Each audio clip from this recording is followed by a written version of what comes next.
ప్రభువును స్తుతించుడి. ప్రకటన 19వ అధ్యాయము 1వ వచనం. ప్రభు అయిన యేసుక్రీస్తు ఆకాశ మహాకాశములు పట్టజాలని దేవుడు, సర్వంతర్వ్యామి, సకలైశ్వర్యవంతుడు, ఆది సంభూతుడు, జగదుత్పత్తిధారి, రాజులకు రాజు, దేవాది దేవుడు, ప్రభువులకు ప్రభు, ఆశ్చర్యకరుడు, ఆలోచనకర్త, నిత్యుడగు తండ్రి, బలవంతుడైన దేవుడు, సమాధాన అధిపతి, తీర్పు తీర్చువాడు, దహించు అగ్ని.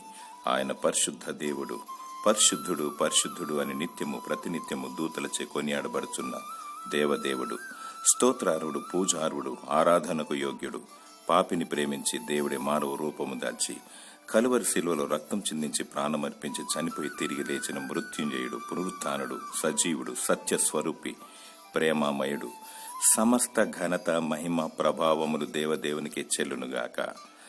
దేవుడు నిన్ను బహుగా దీవించి ఆశీర్వదించునుగాక. ఆమేన్.